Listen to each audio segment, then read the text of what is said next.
y'all, what's preppin'? Today I'm back down in my basement and I wanted to show you the updates that I've made to my storage down here, my extended pantry, if you will, and I will update you because some of you have been following me when I have had to make some space for all the stuff that I've been bringing in, and so I've had some updates, so I thought I would show you what updates I've done, some storage tips, just some other ideas of storage around your house that you might be overlooking. So anyway, stay tuned. Okay, I'm not sure what some of you remember, but I'm just going to go ahead and I'm going to turn the camera around and I'm going to show you the area that I have kind of cleaned out around in the basement. I've done a lot of work of just trying to clean out storage totes that have clothes from when my kids were little, you guys, and they've just been in there forever and they've just been here collecting dust, sitting in the basement.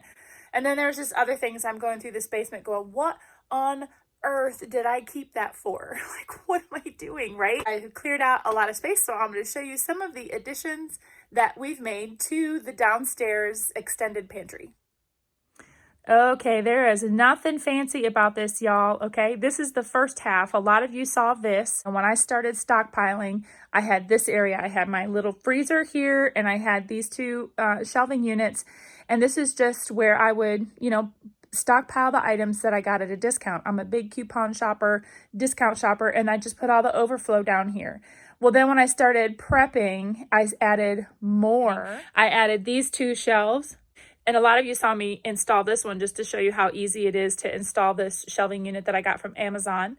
Okay, and then I cleared out some space. This is a little inset area in our basement. And so I used it and put buckets in there. Behind these buckets is these ReadyWise and Augustin Farms 72-hour survival food kits. So those are back there.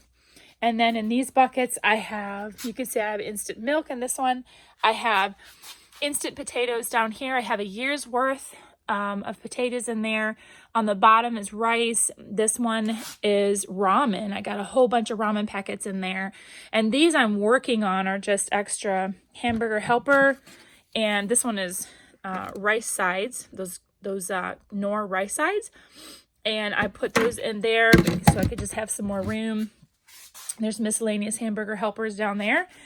And then I cleared out some more space and I bought another set of shelves from Amazon. And this time they're selling them instead of individually. The deal is to get a 2-pack, and you'll get a 2-pack for $73. Either way, it makes them cheaper than just buying one individually. The deal is to buy two, okay? And these are the same thing as this one that y'all saw me set up. It's super easy. Each shelf holds 100 pounds, so there's 400 pounds in the shelf. So anyway, these are a mess. Right now I have been moving things over there so that I can reorganize my shelves. So what I've done here, this is the big wire shelf. Some of you remember that I started putting pieces of wood down on these wire shelves. And then that way it was allowing the cans to stack better and sit better so I didn't have to worry about them wobbling. So I reorganized this shelf a little bit just to allow the bigger, this area right here was bigger. So I moved a lot of it and put all of the canned meat there, and that will allow me to go up more. Right now, this is working. And we've got our water here. And then my freezer is full of stuff. I'm not going to show you the inside of my freezer.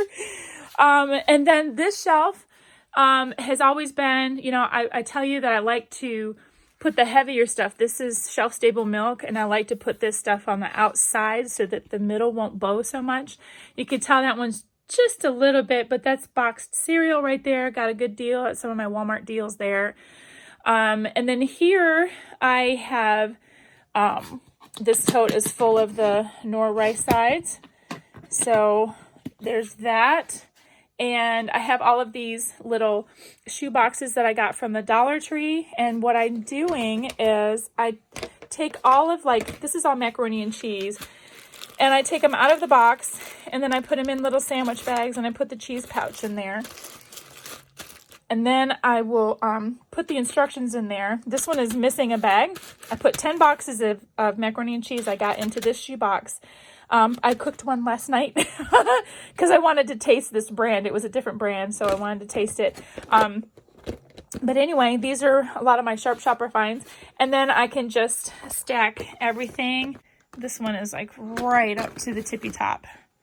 And so I have the labels, the macaroni and cheese. It's all Kraft macaroni and cheese. This has 9 boxes of, this is like a hamburger helper. I also use a shoebox. And I put all of these tuna packets that we get, that we've gotten from Walmart or the Dollar Tree, and you get these little tuna packets, and so I put them in there just like a filing cabinet. Saves a lot of space, and I'll just stack it right there. And then, of course, they've got cleaners and stuff there on that shelf. Some of y'all remember that I installed this shelving unit here, just right on these 2x4s. And did a spice haul. I have spices all in my cabinets upstairs in the kitchen, but this is overflow. And so I got everything from Walmart, and it was just one haul that I did, oh gosh, several months back because I was afraid spices were going to be gone. And then on this shelf, I have lots of coffee. I love these bins. I got these at Walmart. These are from Mainstays. They were $5 when I bought them. I know they went up in price. I don't remember how much it was, but I'll put a link to them. I love these because you can pull these out and carry them with you if you need to, or you can just pull out to see what you need. Okay, this is a hall closet that we have emptied out of blankets and towels and things I used to have in here, and we're now using it for storage. And thanks to my oldest daughter, she has taken this closet on as her own little project. And so we have a vacuum cleaner there on the bottom. We have miscellaneous things here of like toilet paper. I have a dental shoebox full of dental cleaning supplies like toothbrushes and some toothpastes and things like that, tissues. And then this was all the stuff I ordered from the Dollar Tree before their prices went up to $1.25. I went on their website and I ordered a case of shampoo and conditioner. So I got 12 bottles of each of these. And then I got 12 bottles of body wash. So we are stocked up on that. And then we have worked on stocking up other toiletry items, cotton balls, things like that.